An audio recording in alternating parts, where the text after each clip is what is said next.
पसंद है और वैसे भी मुझे पढ़ने का बहुत ज़्यादा शौक है। अच्छा ठीक है मेरे बच्चों, अब थोड़ा सब्र करो। अब मुझे बहुत ज़्यादा काम मिलने वाला है, मैं वो सारा काम करूँगी और मुझे पैसे मिलेंगे तो मैं तुम्हें स्कूल में दाखिला दिलवा दूँगी। मम्मा ठीक है, लेकिन मुझे बहुत ज़्यादा भूख लग रही है, अब कुछ खाने के लिए भी दे देना। अच्छा मेरे बच्चों बताओ, क्या खाना पसंद करोगे तुम दोनों? मम्मा मैं ना बर्गर खाना पसंद करूँगा। आज मैंने जग्गू को देखा था, वो इतने मज़े से बर्गर खा रहा था। अरे बेटा, बर्गर ये क्या चीज़ होती है? मुझे कुछ भी नहीं मालूम इसके बारे में। मम्मा मैंने भी देखा था जग्गू को, बर्गर बहुत ज़्यादा मज़े का होता है। जग्गू हर रोज़ खाता है, हम दोनों का भी दिल करता है हम दोनों बर्गर खाएं। फिर रानो चिड़िया बर्गर की तलाश में जंगल की तरफ रवाना हो जाती है। अरे अब ये बर्गर कहाँ से मिलेगा? इतनी देर हो गई, मैं यहाँ वहाँ घूम ही जा रही हूँ, लेकिन अभी तक मुझे किसी ने ये नहीं बताया बर्गर होती क्या चीज़ है। आखिरकार रानो चिड़िया थक हार कर अपने घर वापस आ जाती है। माँ आप बर्गर क्यों नहीं लेकर आई? सारा दिन हमने इंतज़ार किया है आपका। अरे बेटा मिला ही नहीं, अगर मिलता तो मैं तुम दोनों के लिए ज़रूर लेकर आती। अब मेरे काम का वक्त हो गया, मुझे काम पर भी जाना है। फिर रानो चिड़िया अपने दोनों बच्चों से इतना कहने के बाद काम की तरफ रवाना हो जाती है। रानो चिड़िया खूब ज़्यादा मेहनत करती है और ज़्यादा सारी मिट्टी इकट्ठी कर लेती है। इस बार तो कालू सर से ज़्यादा सारे पैसे मांग लूँगी, फिर अपने बच्चों की तमाम ख्वाहिशात को पूरा करूँगी। अभी रानो चिड़िया ने इतना सोचा ही था कि थोड़ी ही देर में कालू कौवा रानो चिड़िया को अपने पास बुला लेता है। सर क्या काम है? अगर मुझसे कोई गलती हो गई है तो मुझे माफ़ कर देना। अरे चिड़िया, तुमसे कोई गलती नहीं हुई, मुझे तुमसे काम है। सर मैं आपके पास काम करती हूँ, आप मुझे बताएं आपको मुझसे क्या काम है। रानो चिड़िया, तुम और कूकू ये शहर छोड़कर दूसरे शहर दूसरे परिंदों के लिए खूबसूरत घर बनाने के लिए जाओगे। पर सर मैं ऐसा नहीं कर सकती, देखे ना मेरे दो छोटे छोटे बच्चे हैं, वो मेरे बिना कैसे रहेंगे। तुम मुझे काम करने से इनकार कर रही हो? तुम मेरे पास नौकरी करती हो, जो काम मैं तुम्हें कहूँगा वो तुम्हें करना ही होगा। अरे सर मैं इनकार नहीं कर रही, मैं बस ये कह रही हूँ मेरे बच्चे कहाँ जाएंगे फिर। अपने बच्चों की फिक्र तुम बिल्कुल भी ना करो, अपने दोनों बच्चों को मेरे घर मेरे पास छोड़ जाना बस। ठीक है सर, मुझे ये मंजूर है, आप मेरे बच्चों का ध्यान रखना। फिर कालू कौवा जल्दी से कूकू के पास जाता है। कूकू, तुम्हें और रानो चिड़िया को मैं यहाँ से दूसरे शहर भेज रहा हूँ। पर सर मेरा बेटा है, अभी वो बहुत ज़्यादा छोटा है, मैं उसका ख्याल रखता हूँ। कर दी ना तुमने रानो चिड़िया वाली बात, अब तुम अपने बेटे को भी मेरे पास ही ले आना, मैं ही सब बच्चों को संभाल लूँगा। पर सर आज तक आपने अपने बेटे को तो नहीं संभाला, आप मेरे बेटे को कैसे संभाल लेंगे? मैंने कहा ना संभाल लूँगा तो संभाल लूँगा, मेरा काम करने से इनकार नहीं करना। अब तुम दोनों दूसरे शहर चुपचाप चले जाओ। उस दिन तो रानो चिड़िया उदास होकर अपने बच्चों के पास अपने घर वापस आ जाती है। माँ क्या हुआ, आज आप जल्दी आ गई हैं? हाँ माँ जल्दी से बताएं, आज हमारे लिए क्या लेकर आई हैं? बच्चों मैं तुम्हारे लिए कुछ भी नहीं लेकर आई, एक बुरी खबर है मेरे पास तुम्हारे लिए। माँ क्या हुआ, क्या आप हमारा दाखिला स्कूल में नहीं करवाने वाली? अरे बेटा, दाखिला तो मैं तुम्हारा करवा दूंगी, लेकिन मुझे कुछ दिनों के लिए दूसरे शहर जाना होगा।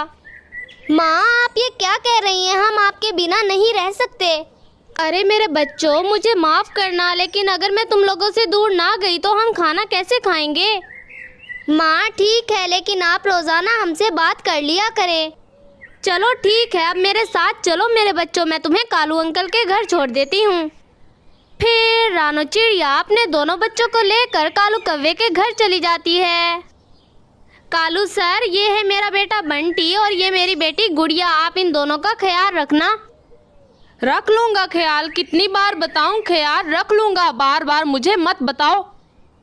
सर आप तो अभी से गुस्सा हो रहे हैं, मेरे जाने के बाद मेरे बच्चों का क्या हाल होगा। देखो चिड़िया, तुम्हें जाना तो पड़ेगा, वरना मेरी नौकरी छोड़कर यहाँ से दफा हो जाओ। ठीक है सर, मैं अपनी तैयारियां मुकम्मल कर लेती हूँ, मैं जाऊँगी यहाँ से दूर। और उधर कूकू अपने बेटे छोटू को समझा रहा था। अब्बू मुझे नहीं पता, आप मुझसे दूर कभी भी मत जाना, मेरा आपके बिना दिल भी नहीं लगता। अरे मेरे बच्चे मुझे जाने दो, देखो मैं तुम्हारे लिए कितनी खूबसूरत साइकिल लेकर आया हूँ ना। अब्बू मुझे ये साइकिल नहीं चाहिए। मैंने कब आपसे कहा था मुझे साइकिल ला दें और खुद दूसरे शहर चले जाएं। बेटा देखो, मुझे जाना होगा। अगर मैं काम नहीं करूँगा तो तुम्हारी ये ख्वाहिशात कैसे पूरी करूँगा। अब्बू मैं आपसे कोई ख्वाहिश नहीं करूँगा, आप बस मुझसे दूर मत जाए, मेरा आपके बिना दिल नहीं लगता। चलो मेरे बेटे, अब बस करो, चलो मेरे साथ, कालू अंकल के घर छोड़कर आ जाता हूँ मैं तुम्हें। फिर कुकू भी अपने बेटे छोटू को कालू कौवे के पास ले जाता है। अरे तुम्हारा बेटा तो बहुत प्यारा है, मैं इसका पूरा ख्याल रखूँगा। कालू सर, मेरा बेटा रात को सोते हुए दूध भी पीता है, आप इसे 1 गिलास दूध दे दिया करना रोज़ाना। अरे दूध क्या, मैंने तीनों वक्त दूध दिया करूँगा, तुम फिक्र ही ना करो बस। फिर कुकू अपने बेटे छोटू को कालू कौवे के पास छोड़ने के बाद रानो चिड़िया के पास चला जाता है। रानो, मैं अपने बेटे को कालू के पास छोड़ तो आया हूँ, लेकिन मुझे बहुत ज़्यादा डर लग रहा है। अरे कुकू भाई, किस चीज़ का डर, आप क्यों डर रहे हैं? कालू कितने तो अच्छे हैं। अरे रानो, डर मुझे इस चीज़ का लग रहा है, अगर मेरा बेटा मेरे पीछे से बीमार हो गया तो मैं क्या करूँगा। अरे कुकू, फिक्र की कोई बात नहीं है, देखो मैं भी तो अपने बच्चों से दूर जा रही हूँ ना। ठीक है रानो, अब मैं एक बहादुर बाप बनकर दिखाऊंगा। फिर रानो चिड़िया और कुकू बस में बैठकर दूसरे शहर की तरफ रवाना हो जाते हैं। भैया ये देखो, ये कितना खूबसूरत कमरा है, मैंने आज से पहले इतना खूबसूरत कमरा कभी भी नहीं देखा। हाँ हाँ, तुम बिल्कुल ठीक कह रही हो, ये मेरा पसंदीदा कमरा हो गया है, मैं आज के बाद यहाँ से कहीं भी नहीं जाऊँगा। अरे क्या तुम दोनों मुझसे दोस्ती करोगे? मैं यहाँ पर नया आया हूँ। कौन हो तुम? हम तुम्हें नहीं जानते। मैं कुकू का बेटा हूँ और मेरा नाम छोटू है। मेरे अब्बू मुझसे बहुत ज़्यादा प्यार करते हैं। भैया ये शायद वही होंगे जो हमारी मम्मा के साथ काम किया करते थे। अरे क्या तुम हमारी मम्मा के साथ काम करते हो? नहीं नहीं, मेरे अब्बू तुम्हारी मम्मा के साथ काम करते हैं, मैं नहीं करता। अच्छा चलो ठीक है, आज से हम तीनों एक दूसरे के अच्छे दोस्त बन जाते हैं। फिर उस दिन से छोटू, बंटी और गुड़िया एक दूसरे के अच्छे दोस्त बन जाते हैं। अरे चिड़िया, क्या तुमने अपने हिस्से का काम कर लिया? नहीं कुकू भाई, अभी तो मैं मिट्टी खोद रही हूँ, उसके बाद घर भी तो बनाना है। रानो, रात बहुत ज़्यादा हो गई है, अब तुम अपने खेमे में जाओ और जाकर सो जाओ। अरे कुकू भाई, यहाँ वाला मास्टर तो बहुत ज़्यादा सख्त है, थोड़ी देर भी आराम नहीं करने देता मुझे। जाओ तुम यहाँ से जाओ, मैं तुम्हारे हिस्से का सारा काम कर दूँगा। ठीक है कुकू भाई, आपका बहुत बहुत शुक्रिया, कल मैं आपके हिस्से का सारा काम कर दूँगी। फिर रानो चिड़िया खुशी खुशी अपने खेमे के पास जाती है और कालू कौवे के पास फ़ोन कर देती है। हाँ रानो, बताओ कैसा काम चल रहा है? कोई परेशानी वाली बात तो नहीं है ना? नहीं सर, कोई परेशानी की बात नहीं है, मैंने अपने बच्चों का पता करना था बस। अब इतना फजूल वक्त आ गया है कि तुम मुझे कॉल करके अपने बच्चों का पूछोगी? अरे सर, मुझे अपने बच्चों की याद आ रही थी, क्या आप थोड़ी देर तक मेरे बच्चों से बात करवा सकते हैं? मैंने तुम्हें वहाँ बातें करने के लिए भेजा है, अब मुझे कॉल करके तंग कर रही हो, चुपचाप अपना काम करती रहो। सर बस एक बार, मैंने थोड़ी सी बात करनी है अपने बच्चों से। फ़ोन बंद कर रहा हूँ मैं, और आइंदा तुमने मुझे बिला वजह कॉल की तो मैं तुम्हारा फ़ोन उठाऊंगा भी नहीं। फिर रानो चिड़िया बहुत ज़्यादा उदास हो जाती है और अपने खेमे में जाकर सो जाती है। अरे कालू, ये जो चिड़िया और चील का बच्चा तुमने अपने पास रखा हुआ है, ये तो सारी रात बहुत ज़्यादा शोर मचाते रहते हैं। हाँ हाँ, मुझे मालूम है, अब मैं इनका बंदोबस्त कर देता हूँ कुछ ही दिनों में। ठीक है कालू, अब इन बच्चों को यहाँ से कहीं दूर भगा दो, वरना हमारा बेटा भी इनकी तरह हो जाएगा। अरे अरे गोरी, मैं अपने बेटे को कभी गरीब बच्चों के साथ खेलने ही नहीं दूंगा। पर कल तो ये मुझसे पूछ रहा था कि जाकर उनके साथ खेल लूँ, वो तो मैंने ही मना किया था इसे। क्यों जग्गू बेटा, तुमने ऐसा क्यों कहा था? देखो हम लोग बहुत ज़्यादा अमीर हैं और वो बहुत ज़्यादा गरीब हैं, वो कुछ दिनों के लिए हमारे पास रहने के लिए आए हैं। अब्बू माफ़ करना अगर आपको बुरा लगा हो तो, लेकिन मुझे नहीं मालूम था वो लोग गरीब हैं। अरे बेटा, हम लोग गरीबों को दूर से ही पहचान लेते हैं। अब तुम ही देखो, तुम कितने ज़्यादा अमीर हो और दूर से ही पता चलता है कि तुम कालू कौवे के बेटे हो। हाँ अब्बू, वैसे भी मैं गरीबों को अपना दोस्त कभी भी नहीं बनाता। मुझे गरीब लोग बिल्कुल भी पसंद नहीं हैं। फिर अगले दिन कालू कौवा तीनों बच्चों के लिए कुछ खाना लेकर जाता है। बताओ बच्चों, दिल लग रहा है ना यहाँ पर? हाँ हाँ कालू अंकल, ये तो बहुत प्यारा घर है। हाँ अंकल, और जो आपने हमें कमरा दिया है ये तो बहुत ज़्यादा खूबसूरत है। मैंने आज से पहले इतना खूबसूरत कमरा कभी भी नहीं देखा। क्या तुम्हें मालूम है इस कमरे पर कितना ज़्यादा खर्चा आया था? कितने पैसों का बना होगा ये कमरा? मैं भी बनवाना चाहता हूँ। औकात देखी है तुमने अपनी? तुम अब इतना खूबसूरत कमरा बनवाओगे? याद रखना ये मेरा घर है, मेरा। माफ़ करना अंकल, हम तो वैसे ही पूछ रहे थे। और आपका ये खाना भी बहुत ज़्यादा मज़े का लग रहा है। ये खाना जल्दी जल्दी खाओ और जो बर्तन बाकी बचेंगे उन्हें अच्छे तरीके से धोकर किचन में रख कर आना। एक तरफ कालू कौवा जहाँ रानो चिड़िया और कूकू के बच्चों पर जुल्म कर रहा था, वहीं दूसरी तरफ रानो चिड़िया और कूकू खूब ज़्यादा मेहनत से लोगों के घर बना रहे थे। देखो चिड़िया, आज मैंने बहुत ज़्यादा काम किया है, मेरे सर में बहुत ज़्यादा दर्द हो रहा है। हाँ कूकू भाई, अब मुझसे ये काम नहीं होता। मैं ये सोच रही हूँ अपने जंगल वापस चली जाती हूँ। अरे चिड़िया, ऐसा बिल्कुल भी मत करना। देखो हमने कितनी ज़्यादा सारी मेहनत कर ली है, आपको योर आकर इसका सारा इनाम ले जाएगा। हाँ ये बात भी ठीक है, लेकिन कल मैंने कालू सर से बात की थी, उन्होंने मेरे बच्चों के बारे में मुझे कुछ भी नहीं बताया। सच में चिड़िया? तो बताओ मेरा बेटा कैसा है? मुझे अपने बेटे की बहुत ज़्यादा फिक्र हो रही थी। अरे कालू सर ने मुझे कुछ भी नहीं बताया। वो मुझ पर गुस्सा करने लगे और कहने लगे काम के अलावा कोई और बात की तो वो आइंदा मेरा फ़ोन नहीं उठाएंगे। आज मैं बात करूंगा कालू सर से, देखना वो मेरा फ़ोन उठाएंगे भी और मुझे मेरे बेटे के बारे में सारी बातें भी बताएंगे। गौरी, क्या तुम्हें मालूम है मुझे ये तीनों बच्चे बिल्कुल भी पसंद नहीं हैं, सारा दिन शोर मचाते रहते हैं। तो मुझे कौन सा पसंद है? तुम खुद ही इतने ज़की बने थे, तीनों बच्चों को अपने पास ही रख लिया। आज मैं सोच रहा हूँ इन तीनों बच्चों को कुछ भी खाने के लिए नहीं दूंगा, भूखे ही मरते रहेंगे। अरे वाह वाह, ये तो बहुत अच्छा आइडिया है। फिर ये खुद ही हमारे घर से बाहर भाग जाएंगे। फिर उस दिन कालू कौवा तीनों बच्चों को खाने के लिए कुछ भी नहीं देता। तीनों बच्चे भूखे प्यासे सारा दिन बैठे रहते हैं।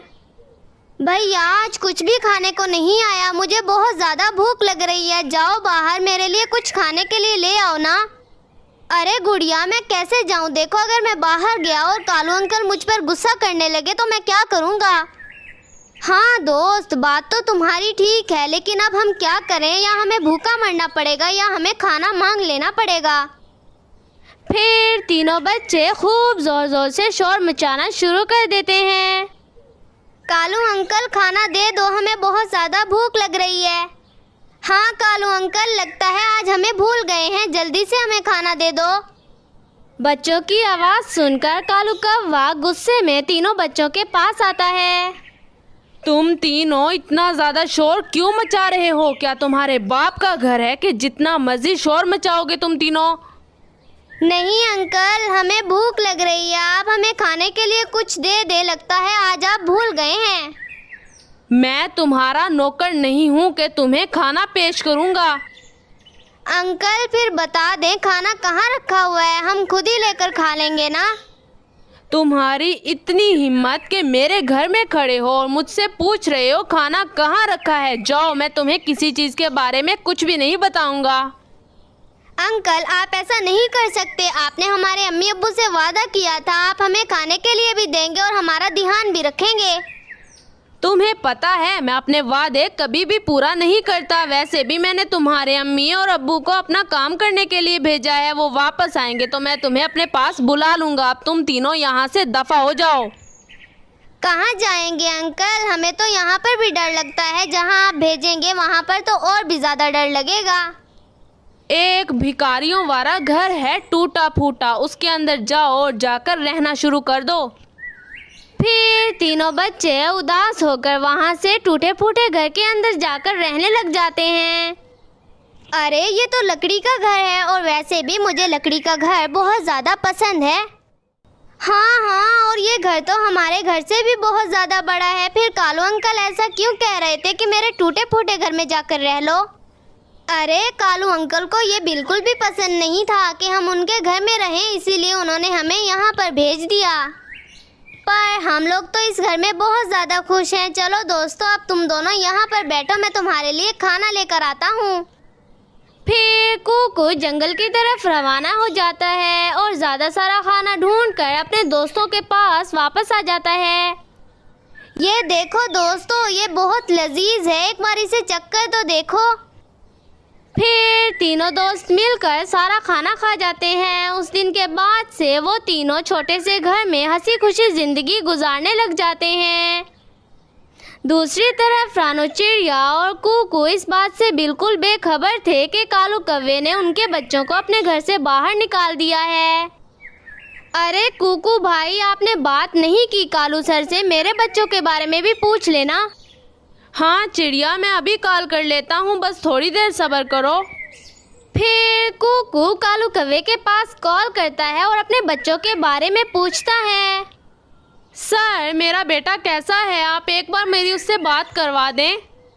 पहले तो तुम मुझे ये बताओ, तुमने मुझे बेवजह कॉल क्यों की है? मैं बहुत ज़्यादा मसरूफ़ हूँ, अब मैं फ़ोन रख रहा हूँ। अरे कालू सर, मेरी एक बार मेरे बेटे से बात तो करवा दे, मैं उसकी आवाज़ सुनना चाहता हूँ बस। क्यों? पहले तेरे बेटे का गला खराब था जो अब ठीक हो गया होगा, अब चुपचाप फ़ोन बंद करके रख दे। ठीक है सर। बेचारा कुकू बहुत ज़्यादा उदास हो जाता है। कालू कौवा कुकू पर बहुत ज़्यादा गुस्सा करता है। ऐसे ही कुछ हफ्ते गुजर जाते हैं और एक दिन कालू कौवा जंगल से गुजर रहा था कि रास्ते में उसे तोता मिल जाता है। अरे कालू सर, आपसे मिलकर बहुत ज़्यादा खुशी हुई। मैं आपको नहीं जानता, कौन हो? मैं दूसरे शहर में ईंटें बनवाकर यहाँ पर भेजता हूँ, आप मुझे नहीं पहचानते? अरे वो तुम हो, आज तक मेरी तुमसे कभी मुलाकात नहीं हुई, तुमसे मिलकर मुझे बहुत ज़्यादा खुशी हुई।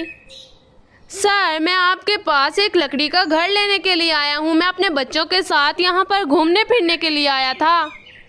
बताओ कैसा घर चाहिए, बड़ा या छोटा? अरे सर, दरमियाना सा घर दिखा दे, ना बड़ा हो और ना छोटा हो। फिर कालू कौवा तीनों बच्चों को अपने घर से बाहर निकाल देता है और तोते को वो घर किराए पर दे देता है। माँ, आप हमें छोड़कर दूसरे जंगल पता नहीं क्या करने के लिए चली गई, यहाँ पर हमारे साथ इतना बुरा हो रहा है। अरे कुछ नहीं होता, देखो हमारे अम्मी अब्बू तो वहाँ पर काम कर रहे हैं, अब जो भी करना है हमें खुद ही करना होगा। पर दोस्त, करना क्या होगा? अब इतनी देर हो गई है, अगर हम यहाँ पर बैठे रहे तो हम बीमार हो जाएंगे। मेरे पास एक बहुत अच्छा आइडिया है, क्या तुम दोनों मेरा आइडिया मानोगे? बोलो, अब डूबते को तिनके का ही सहारा होता है ना, जो तुम आइडिया दोगे क्या पता वो हमारे काम ही आ जाए। तो मेरा दादा जूते का काम किया करता था और मुझे जूता बहुत अच्छा बनाना आता है। अरे ये जूते कहाँ से आ गए? देखो हम घर से बाहर बैठे हैं, हमें घर बनाना है ना कि जूते। हम लोग जूते का एक खूबसूरत घर बनाएंगे। देखो इस जंगल में कोई भी जूते का घर नहीं है, ये एक अनोखा घर बन जाएगा फिर। अरे वाह वाह, तुम्हारा दिमाग तो बहुत ज़्यादा तेज़ है। चलो फिर जंगल से लकड़ियाँ इकट्ठी करते हैं और जूते का घर तैयार कर देते हैं। फिर तीनों बच्चे मिलकर जंगल में जाते हैं और ज़्यादा सारी लकड़ियाँ काट कर अपने साथ ले आते हैं। अरे दोस्तों, ये देखो आधा ढांचा तो तैयार हो ही गया, अब थोड़ा सा ही रहता है बस। भैया अब और कितनी देर लगेगी? मुझे बहुत ज़्यादा डर लग रहा है, और अगर रात हो गई तो कोई जंगली जानवर हमें खा जाएगा। अरे गुड़िया, ऐसी बातें मत करो, देखो ये छोटू हमारे लिए कितनी ज़्यादा मेहनत कर रहा है। अब बस आखिरी स्टेप बचा है, मैं इसे जल्दी जल्दी पूरा कर देता हूँ, फिर देखना एक खूबसूरत घर तुम्हारे सामने होगा। फिर छोटू जल्दी जल्दी सारी लकड़ियों को ऊपर नीचे लगा देता है और लकड़ी का एक खूबसूरत जूते वाला घर तैयार कर देता है। उस दिन के बाद से तीनों बच्चे जूते के घर में हंसी खुशी जिंदगी गुजारने लग जाते हैं। वैसे तो लकड़ी का घर बहुत ज़्यादा खूबसूरत है, लेकिन हमें कोई आरामदायक चीज़ भी तो बनानी चाहिए ना। हाँ, तो फिक्र किस चीज़ की है? चलो हरे पत्तों की कुर्सियाँ बना लेते हैं। कुर्सियाँ? क्या तुम्हें अब कुर्सियाँ भी बनानी आती हैं? हाँ हाँ, मेरे अब्बू मुझे सब कुछ सिखाते हैं। मुझे हर चीज़ आती है सिवाय खाना बनाने के। अरे तो तुमने अपना नाम छोटू क्यों रखा है? तुम्हारा नाम तो बड़ू होना चाहिए था ना। फिर तीनों दोस्त मिलकर जंगल में चले जाते हैं और पत्तों से खूबसूरत कुर्सियाँ तैयार कर लेते हैं। अब हमें किसी चीज़ का कोई डर नहीं है। ये घर भी बहुत ज़्यादा मजबूत है और ये कुर्सियाँ बहुत ज़्यादा आरामदाह हैं। भैया, मुझे भूख लग रही है, कुछ खाने के लिए तो ला दो ना। हाँ हाँ ठीक है, अब तुम दोनों यहाँ पर बैठो, मैं तुम्हारे लिए खाना लेकर आता हूँ। अरे तुम यहाँ पर बैठो, मैं तुम्हारे लिए खाना लेकर आता हूँ। अरे तुमने इतनी ज़्यादा मेहनत की है, अब चुपचाप यहाँ पर बैठो, मैं अभी तुम्हारे लिए ले आता हूँ। फिर बंटी खुशी खुशी जंगल में जाता है और ज़्यादा सारा खाना लेकर घर वापस आ जाता है और तीनों दोस्त मिलकर मज़े से पेट भरकर खाना खा लेते हैं। मम्मा जी, मेरी दोस्त चिंटी का जन्मदिन आने वाला है और मैं उसे एक खूबसूरत सा तोहफा देना चाहता हूँ। आप मुझे ज़्यादा सारे पैसे दे देना। अरे कुकू, बताओ ऐसा क्या तोहफा देना चाहते हो तुम अपनी दोस्त को? इतने ज़्यादा सारे पैसे क्यों मांग रहे हो? माँ, मेरी दोस्त बहुत ज़्यादा अमीर है और मैं उसे कोई बड़ा तोहफा देना चाहता हूँ। मैं उसे एक मोबाइल तोहफे में दूंगा। आप मुझे मोबाइल जितने पैसे दे देना। अच्छा अच्छा, चलो ठीक है, मैं तुम्हें पैसे दे दूंगी। वैसे भी तुम्हारी वो बहुत अच्छी दोस्त है ना। उधर चिंटी बाहर खड़ी अपने दोस्तों का इंतज़ार कर रही थी। पता नहीं मेरे दोस्तों में से कौन सबसे पहले आकर मुझे जन्मदिन की मुबारकबाद देगा, मैं देखती हूँ। फिर थोड़ी देर बाद रानो चिड़िया का बेटा बंटी चिंटी के पास आता है। Happy birthday to you, happy birthday to you, happy birthday Chinti, happy birthday to you.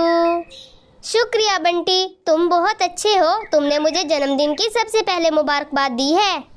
अरे चिंटी, सच में? लेकिन मुझे लगा कुकू या जग्गू ने तुम्हें सबसे पहले मुबारकबाद दे दी होगी, लेकिन मैं ही सबसे पहले तुम्हें मुबारकबाद देने के लिए आया हूँ। तुम्हें जन्मदिन बहुत बहुत मुबारक हो। हाँ हाँ बंटी, मैं उन दोनों का इंतज़ार कर रही हूँ, लेकिन अब तक तो वो दोनों आए ही नहीं मेरे पास। अच्छा चिंटी, मैं चलता हूँ, मुझे बाहर सामान लेने के लिए जाना है। अम्मी ने मुझे काम से भेजा था, लेकिन मैं सबसे पहले तुम्हारे पास आया हूँ ताकि तुम्हें जन्मदिन की मुबारकबाद दे सकूँ।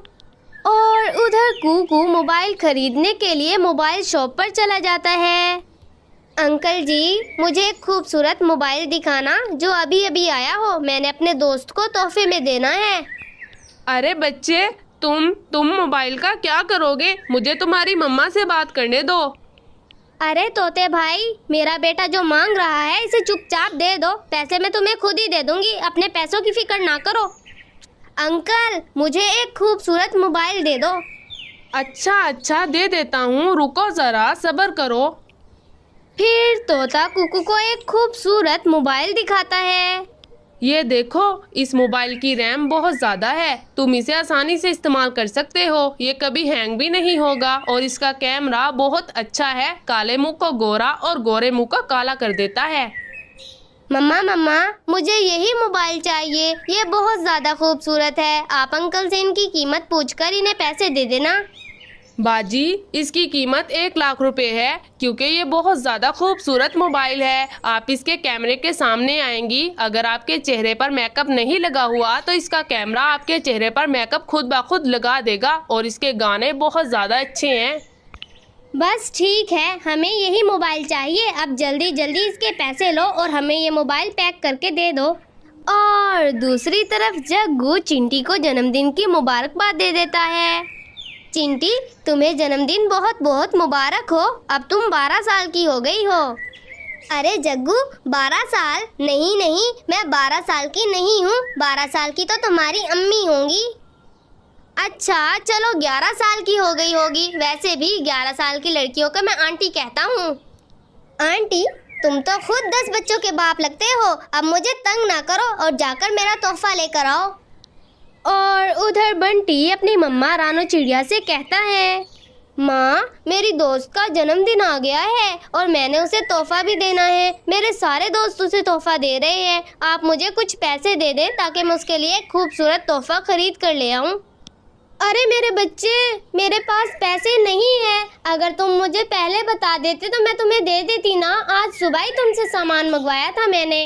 मम्मा पहले बता देती ना आपके पास बस इतने ही पैसे हैं। अब मैं उसे क्या तोहफा दूंगा? मेरे सारे दोस्त मेरा मजाक उड़ाएंगे। फिर बंटी बबली के पास जाता है। बबली, क्या तुम्हारे पास कुछ पैसे हैं? अगर हैं तो मुझे दे दो। मैंने अपनी दोस्त को तोहफा देना है उसके जन्मदिन पर। अरे बंटी, मेरे पास पैसे नहीं हैं। जो थे वो मैंने अपने गुल्लक में डाल दिए हैं। तो बबली, एक काम करो, अपना गुल्लक तोड़ दो और उसके अंदर से जो पैसे निकलेंगे वो मुझे दे देना।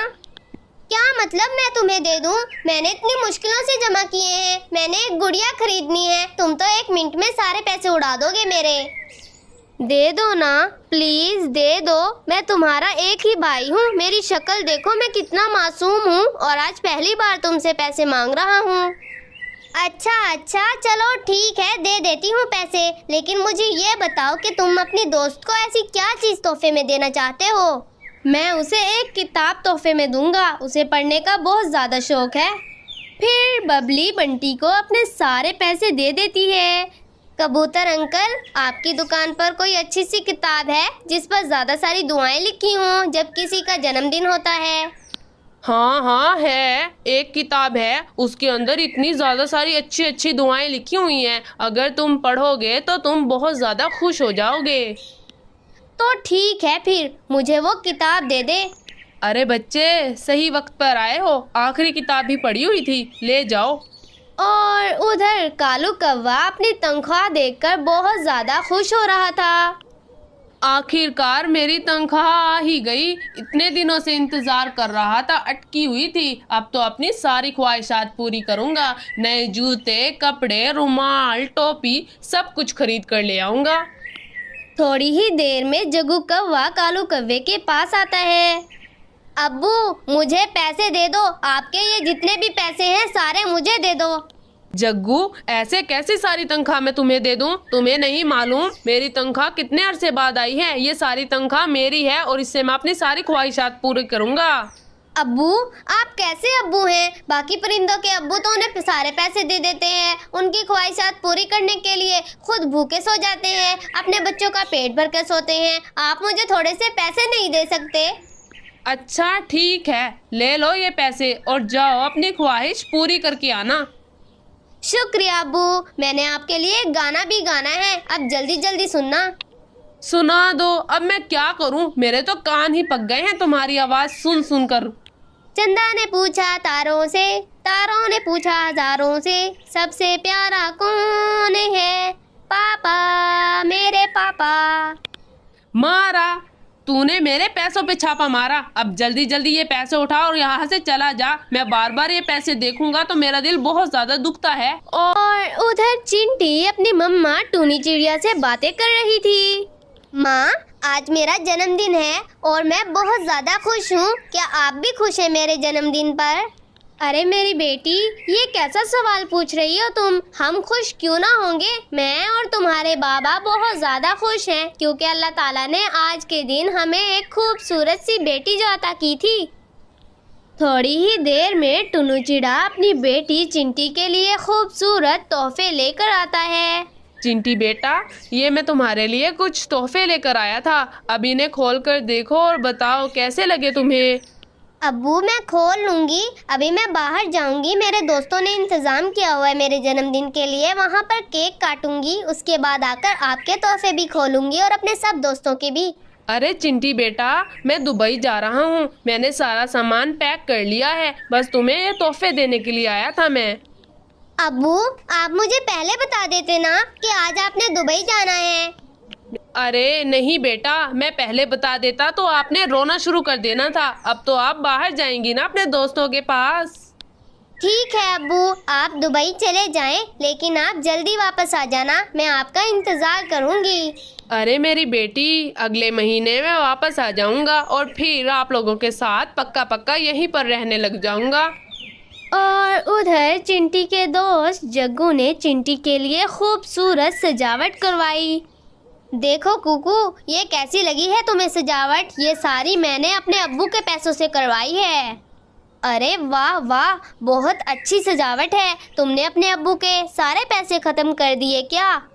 अरे बिल्कुल, हाँ हाँ, मैंने अपने अब्बू के सारे पैसे खत्म कर दिए, क्योंकि अगली बार मेरे जन्मदिन का सारा इंतज़ाम चिंटी अपने अब्बू के पैसों से करवाएगी ना, और वो तो इससे भी ज़्यादा अच्छा करवाएगी। सच में यार, तुमने तो कमाल ही कर दिया। तुम तो बहुत ज़्यादा तेज़ निकले।